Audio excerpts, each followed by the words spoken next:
مشرکین آ کے سوال کرتے ہیں اپنے رب کا نسب نامہ تو بیان کیجئے، تو اللہ رب العزت نے سورۃ الاخلاص کو نازل کر دیا۔ قل هو اللہ احد، کہہ دیجئے وہ اللہ ایک ہے، اللہ الصمد، اللہ بے نیاز ہے، لم یلد ولم یولد، نہ اس نے جنا اور نہ وہ جنا گیا، یعنی نہ اس کی اولاد ہے اور نہ ہی وہ کسی کی اولاد ہے، وَلَمْ يَكُنْ لَهُ كُفُوًا أَحَدٌ، اور نہیں ہے اس کے لیے برابر کا کوئی ایک بھی، وَلَمْ يَكُنْ لَهُ كُفُوًا أَحَدٌ، کوئی بھی اس کا ہمسر نہیں ہے۔ رسول اللہ صلی اللہ علیہ وسلم نے اس سورت کی عظمت کو بیان کرتے ہوئے فرمایا، میرے صحابہ، یہ سورت ثلث القرآن ہے، قرآن کا تہائی حصہ ہے۔ وَالَّذِي نَفْسِي بِيَدِي، اس ذات کی قسم جس کے ہاتھ میں میری جان ہے، انہا لتعدل ثلث القرآن، یہ سورت اخلاص قرآن مجید کا تہائی حصہ ہے۔ اور دوسری روایت کے الفاظ ہیں، رسول اللہ صلی اللہ علیہ وسلم نے فرمایا، تم میں سے ہر شخص یہ کام تو کر سکتا ہے اگر وہ کرنا چاہے، وہ کام کیا ہے؟ تم میں سے کوئی اس بات سے عاجز ہے کہ وہ ایک رات میں تہائی قرآن پڑھ لے؟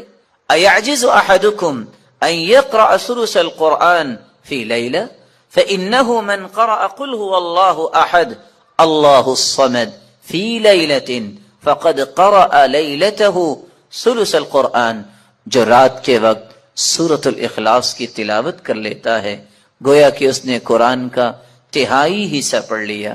قرآن کے تہائی حصے کا معنی بیان کرتے ہوئے علماء نے یہ بھی لکھا ہے کہ قرآن مجید کے اندر 3 اساسی مقاصد بیان کیے گئے ہیں۔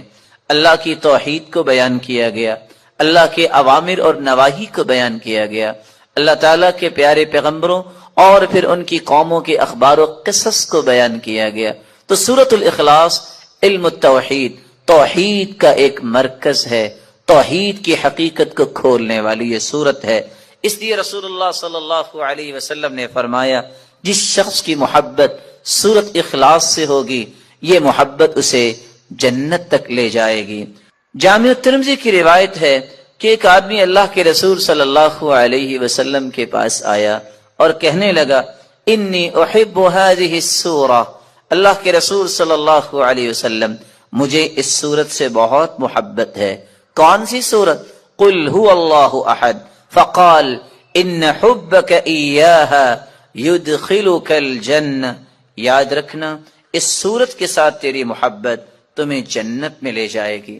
یہاں تک رسول اللہ صلی اللہ علیہ وسلم نے فرمایا، من قرأ قل هو اللہ احد 10 مرات بنى اللہ له بیتا فی الجنہ، جو شخص 10 مرتبہ سورۃ الاخلاص پڑھ لیتا ہے اللہ تعالیٰ اس کا جنت میں گھر بنا دیتے ہیں۔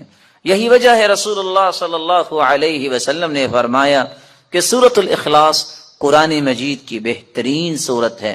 نعم السورتان ہما یقرآن فی الرکعتین قبل الفجر، قرآن مجید کی سب سے خوبصورت صورتیں جو فجر کی نماز سے پہلے 2 رکعتوں کے اندر پڑھی جاتی ہیں، قل یا ایھا الکافرون اور قل هو اللہ احد۔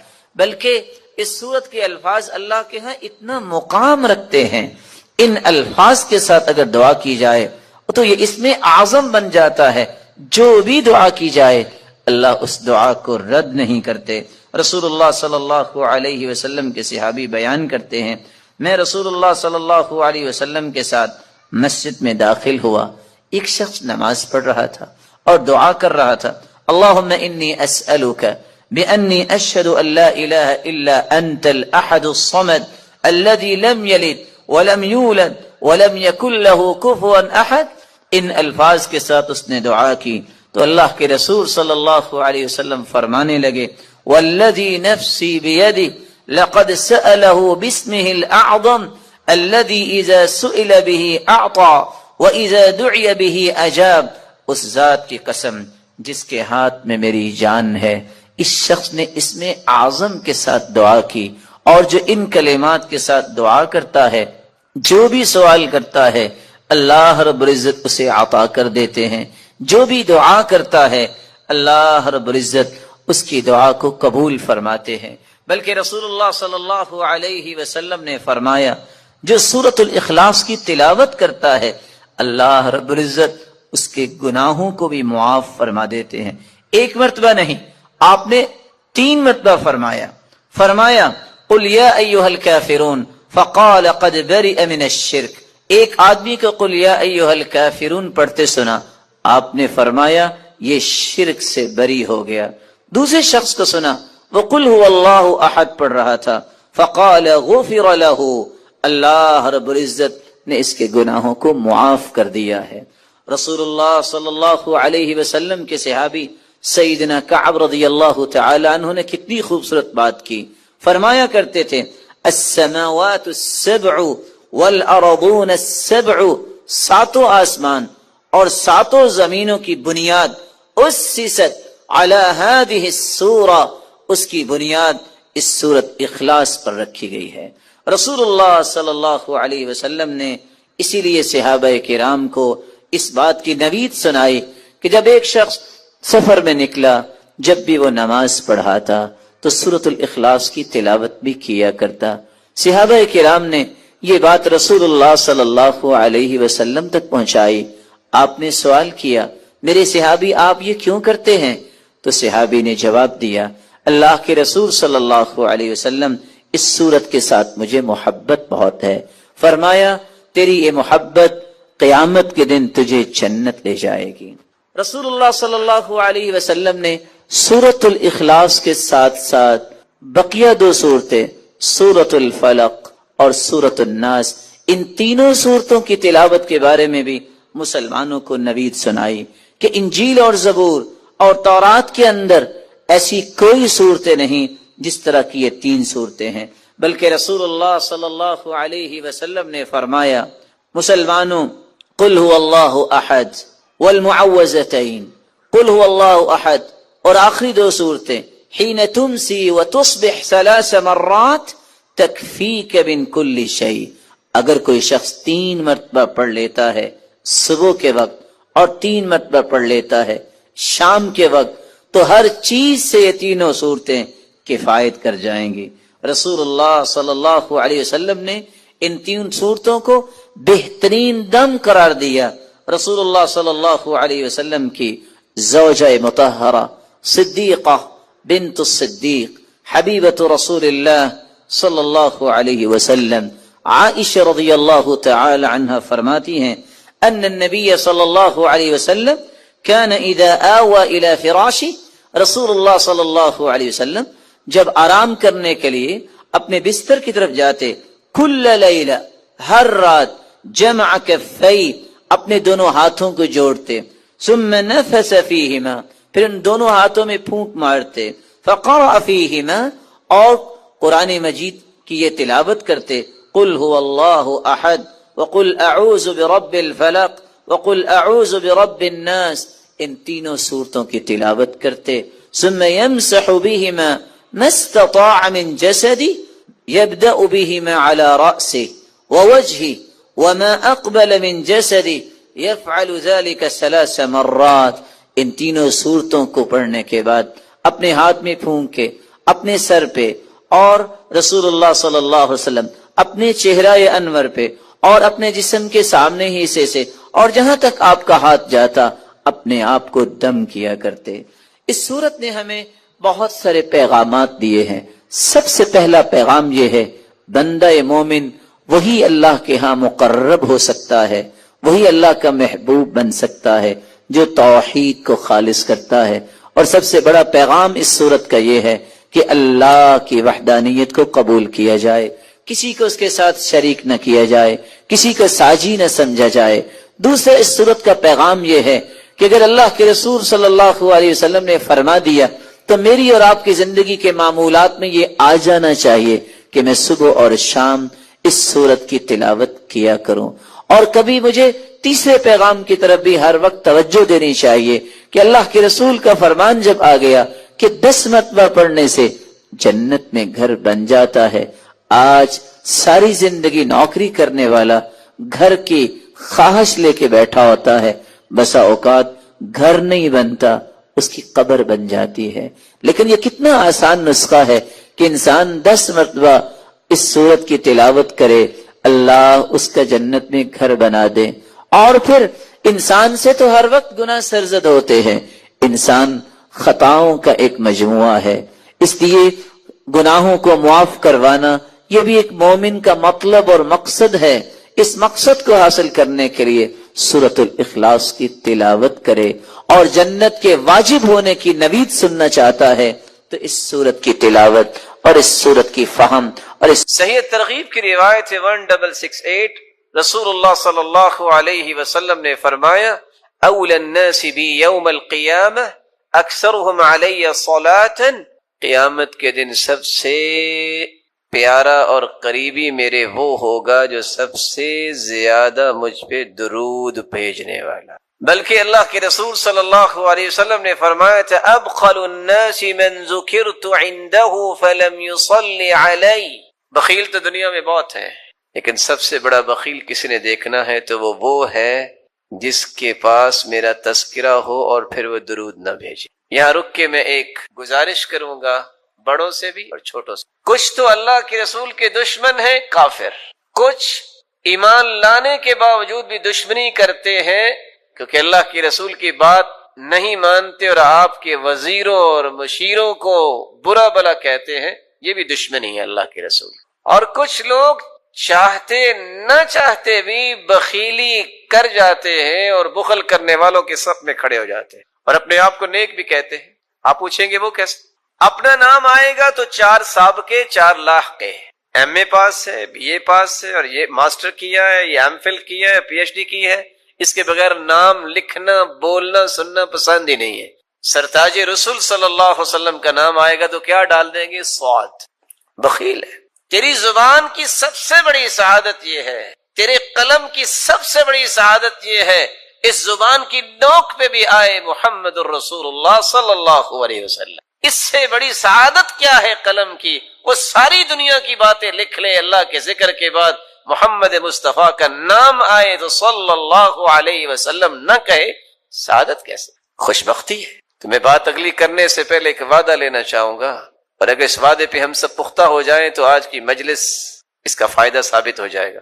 کون ہے جو آج کے بعد جب بھی لکھے گا وہ صاد یا صل عام نہیں لکھے گا بلکہ پورا لکھا کرے گا صلی اللہ علیہ وسلم؟ کون کون وعدہ کرتا؟ آپ اہل علم ہیں، آپ کو ان باتوں کا خیال کرنا چاہیے۔ کچھ لوگ سارا کچھ لکھیں گے، بسم اللہ الرحمن الرحیم نہیں لکھیں گے، 786 لکھ دیں گے۔ ان مسکینوں سے پوچھو 786 بنتا کیسے ہے؟ ابجد حوض حتی کو بھی نکالیں تو 786 بنا کے دکھائیں۔ عادات کا علم جو ہے اس میں بھی دیکھیے۔ پھر اللہ عز و جلال کے نام میں بخل، دنیا میں کسی سے محبت ہو تو اس کے تذکرے نہیں زبان پہ ختم ہوتے، تو رب تعالیٰ جو خالق و مالک ہے اس کا نام مبارک لیتے وقت جو کہے کہ 786، یہ وہ رویے ہیں جو بتاتے ہیں کہ اللہ عز و جلال کی عظمت سے متعارف شخص نہیں ہے۔ آپ صلی اللہ علیہ وسلم نے فرمایا، صحیح ترغیب کی روایت ہے 1675، کل دعاء محجوب حتی یصلی علی محمد، ہر دعا روک دی جاتی ہے، وہ پہنچتی نہیں ہے آسمانوں تک جس میں درود نہیں ہوتا۔ بلکہ حسین ابن علی کی روایت ہے صحیح ترغیب کی 1681، من ذکرت عنده فخطئ الصلاة علی خطئ طریق الجنہ، جس شخص کے پاس اللہ کے رسول صلی اللہ علیہ وسلم کا تذکرہ کیا جائے وہ درود پڑھنا بھول جائے، وہ درود پڑھنا بھولا نہیں، جنت کا راستہ بھول۔ یہ ہمارا موقف ہے، اس پہ کوئی اشکال ہے تو کوئی بتائے۔ ہمارا تو موقف ہے دعا ہی قبول نہیں ہوتی، دعا چڑھتی نہیں ہے، وہ جنت کا راستہ ہی بھول جاتا ہے۔ کون کہتا ہے کہ قرآن و سنت کی بات کرنے والے درود کے منکر ہے؟ یہ صرف حاسد اور ناقد جو ہے جس کے پاس کوئی دلیل نہیں بنتی تو پھر وہ تانے دیتا ہے۔ تان و تشنیع کرنے والے کبھی بھی فلاح نہیں پاتے۔ اللہ کے رسول صلی اللہ علیہ وسلم پر درود بھیجنا یہ ہر مسلمان کی سب سے بڑی سعادت ہے اللہ ذو الجلال کے ذکر۔ آپ صلی اللہ علیہ وآلہ وسلم کی محبت کا یہ تقاضا کہ آپ پر درود پڑھا جائے، اس کے بارے میں ایک ضروری بات سمجھنے والی ہے۔ کتنے لوگ ترجمہ کرتے ہیں ان اللہ وملائکتہ یصلون علی النبی، ان اللہ وملائکتہ، بے شک اللہ ذو الجلال اور اس کے فرشتے، یصلون علی النبی، وہ نبی پر درود بھیجتے ہیں۔ یہ ترجمہ ٹھیک نہیں ہے۔ یا ایھا الذین آمنوا صلوا علیہ وسلموا تسلیما، اے مومنو تم بھی درود پڑھو۔ لفظ صلاۃ جب اس کی نسبت اللہ ذوالجلال کی طرف کی جائے، ویسے تو صلاۃ کے 18 معنی ہیں عربی سے، لیکن جب یہ کہا جائے صلی اللہ، اس کا مطلب ہوتا ہے اللہ ذوالجلال رحمتوں کی برکھا برسائیں گے، تعریف کریں گے، والثناء فرشتوں کے سامنے اپنے محبوب کے تذکرے کریں گے کہ یہ میرا محبوب ہے جو سرتاج رسول۔ وہاں درود مانا نہیں ہوگا۔ لفظ صلاۃ جب فرشتوں کے ساتھ استعمال ہو، صلت الملائکہ، فرشتوں نے صلاۃ پڑھی، کیا مطلب؟ وہاں بھی درود کا معنی نہیں ہو۔ بلند مقام کے لیے برکت کی دعائیں کی فرشتوں نے، بخشش کی دعائیں کی۔ صلی الرجل جب لفظ صلاۃ کو کسی انسان کے ساتھ، ذوی العقول کے ساتھ استعمال کیا جائے، اس کا مطلب نماز پڑھنا بھی ہوتا ہے، اس کا مطلب درود پڑھنا بھی ہوتا ہے، اور دیگر معانی بھی اہل لغت نے بیان کیے ہیں۔ لیکن اگر غیر ذوی العقول کے لیے استعمال ہو، صلت الطیور والحیوانات، پرندوں نے درود پڑھا، یہ ترجمہ نہیں ہوتا۔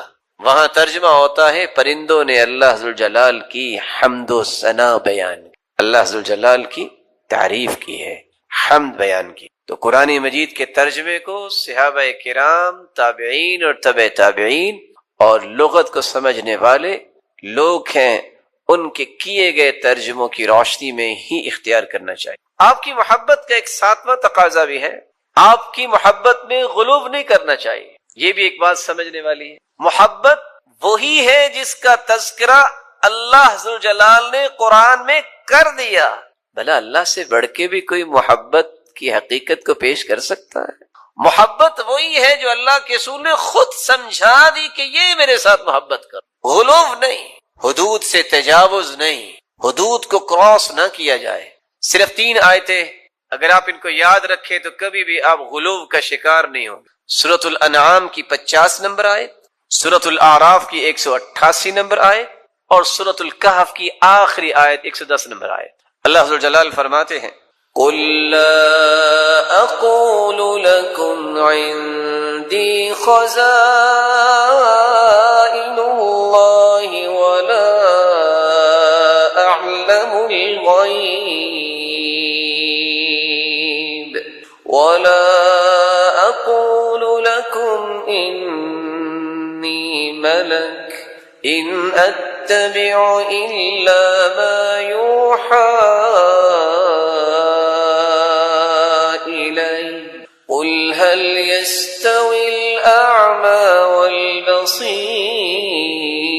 والبصير أفلا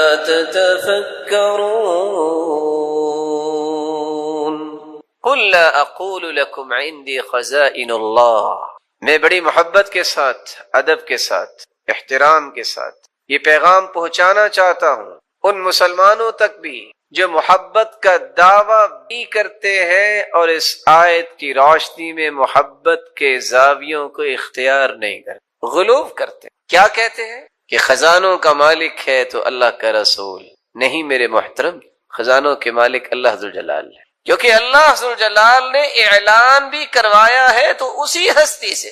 قل فرما دیجئے، لا اقول لکم عندی خزائن اللہ، میں نہیں کہتا کہ میرے پاس خزانے ہیں اللہ تعالیٰ کے۔ صحیح بخاری کی روایت ہے 3117، سیدنا ابو ہریرہ رضی اللہ تعالی عنہ بیان کرتے ہیں اللہ کے رسول صلی اللہ علیہ وسلم نے فرمایا ما اعطیکم ولا امنعکم، نہ میں تم سے کوئی چیز روک سکتا ہوں نہ میں تجھے کوئی دے سکتا ہوں، انما انا قاسم اضع حیث امرت، میں تو تقسیم کرنے والا ہوں کہاں؟ جہاں مجھے حکم ہو۔ اور دوسری روایت کے الفاظ ہیں انما انا قاسم واللہ یعطی، دینے والا وہی ہے، میں تو تقسیم کرنے والا۔ قل لا اقول لکم عندی خزائن اللہ ولا اعلم الغیب، میں نہیں کہتا کہ میں غیب جانتا ہوں۔ لوگ کیا کہتے ہیں آج؟ جو گزشتہ 10 دن گزرے، 15 دن کیا سنا آپ نے؟ محبت میں تجاوز کہ اللہ کے رسول تو غیب جانتے۔ قرآن سمجھا کریں، قرآن پڑھا کریں اور اللہ کے رسول کے فرامین کو پڑھا کریں، سمجھ آئے گی محبت کیسے کرنی۔ قرآن کہہ رہا ہے وَلَا أَعْلَمُ الْغَيْبِ، میں غیب نہیں جانتا۔ کون فرما رہے ہیں؟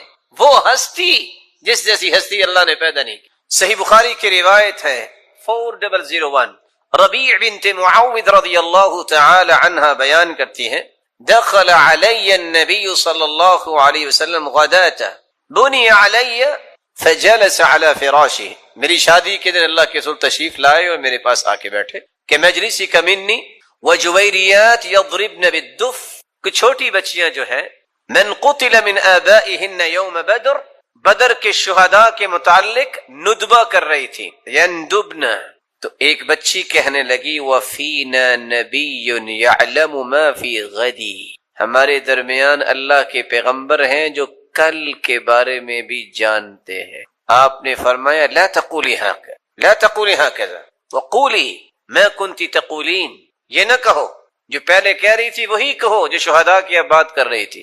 لا يعلم ما فی غد الا اللہ، اللہ کے سوا کوئی بھی غیب کے بارے میں اور کل کے بارے میں نہیں جانتا. آپ نے فوراً منع کر دی. قل لا يعلم من في السماوات والأرض الغيب إلا الله وما يشعرون أيان يبعثون.